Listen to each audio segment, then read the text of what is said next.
The chosen ones, Jose Altuve, Isaac Paredes, and Christian Walker, led us to victory. They did, over the Mariners. Recap the series. Let's.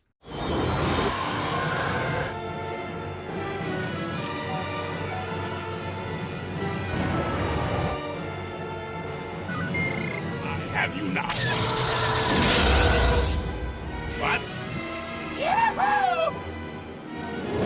Look out!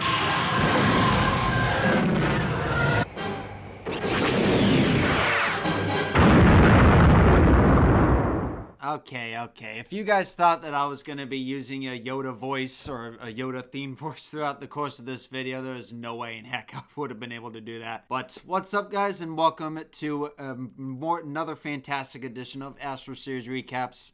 As I had said at the beginning of this video, Altuve, Paredes, and Christian Walker were the three highlights, along with Jeremy Pena in one or two games, as they were the four guys, I should say, who were the big ones and who played a big role in the Astros series victory over the Seattle Mariners by taking 3 out of 4 against them.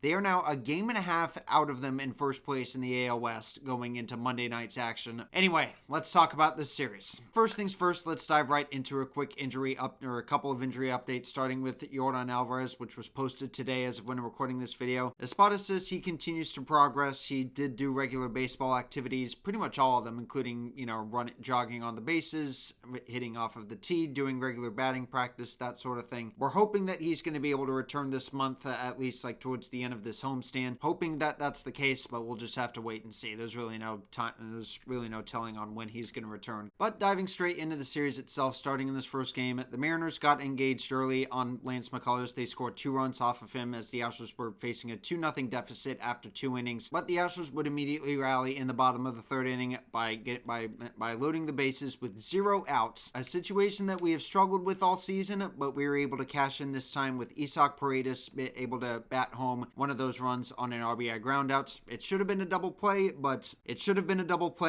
Ben Williamson at third base bobbled the ball while throwing it to second, so they only got 1 out as he was able to leg out the relay throw. So men on the corners with 1 out for Jose Altuve. He would deliver as well with a sac fly that would score Doobie from third base to tie the score at 2. And then Lance would have a clean 4th inning, setting the stage for the Astros in the bottom of the 4th inning, where they would eventually tee off of George Kirby.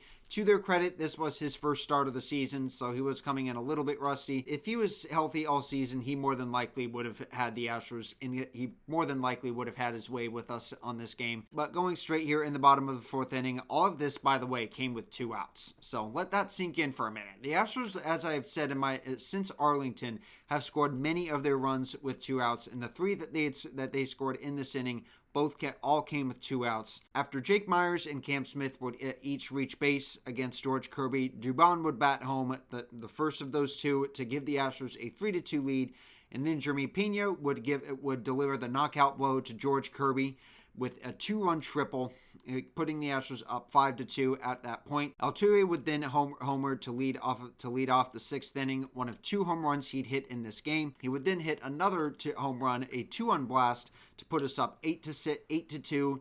Eventually one of 3 runs, eventually 2 of 3 runs that we'd score in this game, and Victor Caratini providing the other to put us up 9-2, a lead that we would not relinquish, and that would be the final score in this game, as despite the Mariners getting a little bit of drama against the Astros bullpen late, they were able to finish the job and take the series opener. But in game 2 of the series, that it would have a huge momentum shifter, as Ryan Gusto, despite him pitching rather well over the course of this game, the Astros unfortunately just could not get the win.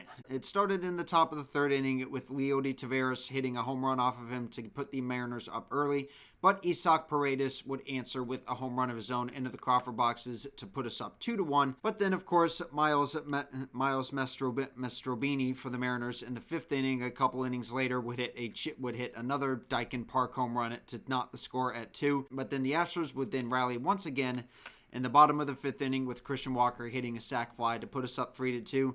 That lead would only last for a couple more innings as Brian Abreu, who was coming in relief of Brian King, a controversial move that I personally see because Joe Espada doesn't really do this. And then Cal Raleigh would deliver the knockout blow as he would give us a rather clean Cowie Hendrick impression, I guess you can say, by hitting a go-ahead two-run home run off of the foul pole.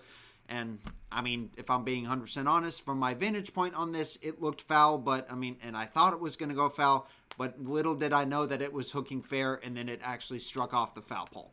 So, that gave the Mariners a 5-3 lead at that time, the lead that they would not relinquish. As, I mean, the Astros did have a chance in the bottom of the 8th inning, but just could not capitalize on it with Jeremy Pena hitting a force out over to third base to end the inning. And I was at this game. I did get a reaction video for you guys. I'm going to hopefully get it posted this week. I don't know if I did say from the Royals series that I got a reaction video on Monday's game let alone that if I was going to post it or not. I'm not going to post that just because, I mean, at the very least in this game, the Astros, I mean, they didn't throw it away after 2 innings. Even though they did rally in that game, I thought maybe that would have been enough for a good video. But this one, at the very least, they didn't throw the game away like at the beginning of the game. Instead, they just threw it away late. So, I mean, that's not going to discourage me from posting it. I mean, I've been really slacking on reaction videos this year. I've gotten 2, but just scrubbed them after a while. But this one will be a video for you guys, I promise. Anyway, going into Game 3, Framber Valdez would keep the Astros rotation afloat with another quality start.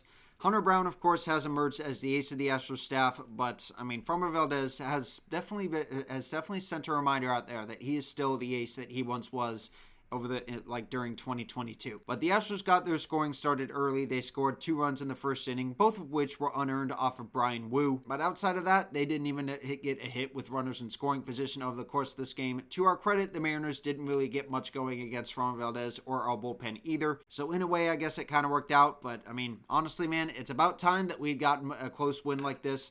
Because, I mean, it seems that, like, whenever we're on the winning side of these close games, the bullpen always finds some way to blow it. But they were able to get it done today. And despite the Mariners getting a hit off of Josh Hader in the 9th inning, it made things a little uneasy. But he was able to slam the door and, at the very least, secure 2 of the first 3 games over the course of this series. I mean, the Astros, like I had said earlier, did not do themselves any favors against the Mariners pitching staff over these final 2 games.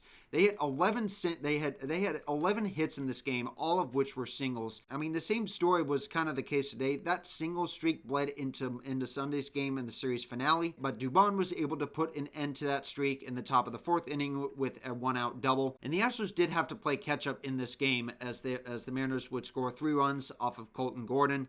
As, I mean, again, the Astros unfortunately were down, like I had said earlier, they were down 2 starters, and this is when the depth of our pitching rotation is being tested at this point in the season. It's not even June, and it's crazy to think that we're still having to throw out a couple of rookies out in the mix of our starting rotation, all because the big pitchers are all hurt. But like I had said, the Astros would rally once again in the 3rd inning with a 2-spot consisting of an RBI single by Christian Walker, ultimately one of 3 hits he'd hit in this game, including the game winner, which I'll discuss here shortly. But he would end up getting an RBI single to make it 3-1 Astros. Caratini would follow with a sac fly and 1 batter later to make it 3-2 Mariners. And then in the bottom of the 6th inning, with Jake Myers on first base, he was put in motion with Cam Smith at the plate, and it paid off as Cam Smith would rip an RBI double down the right field line, scoring Jake Myers from first base to knot the score at 3.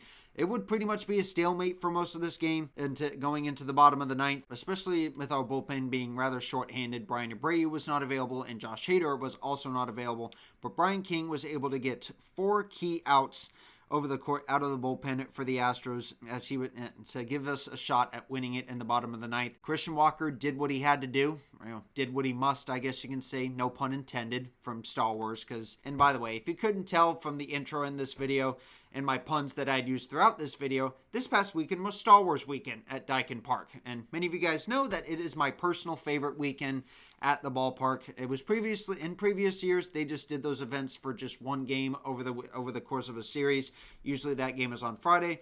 But I guess now it's popular enough that as of last year, they made it last the entire weekend, which is something I'm absolutely in love with. But staying on track here in this game, the Astros would load the bases in both the 7th and 8th innings, but they could not capitalize on that. I mean, this is, again, some more proof that the Astros are still one of the worst teams in the league with the bases loaded. And I mean, I have no idea why that is, because I mean, I don't know, like, what's going on. Maybe it's just luck of the draw. We're just not getting one of our clutch hitters. Although maybe sometimes that is the case. We sometimes still do get a good hitter who's a good hitter overall, and he just can't deliver when the bases are loaded. I don't know why. But it didn't matter as much as Christian Walker would hit a home run, a walk-off home run at that, to give the Astros a 5-3 win over the Seattle Mariners, taking the series 3 out of 4, and only 1.5 games separate them from first place in the AL West behind them. Next up for the Astros, they will be continuing the 2-game homestand. After an off day on Monday, they will be just playing 2 quick games against the Sacramento Athletics, the Las Vegas Athletics, whatever you want to call them. Continue this homestand, and then they'll wrap it up with 4 games against Tampa Bay. We'll see how the rest of this homestand goes. So far, it is off to a solid start. We could not have asked for a much better start, taking 3 out of 4 games against a very good Mariners team. But anyway, that's going to do it for this video, guys. If you liked it, please drop a like and give me a big thumbs up. If you're new here, consider subscribing, and if you want to watch any of my other videos, click these cards here above my shoulders. Leave a like if you guys enjoyed, like I said, and I'll see you guys in the next one.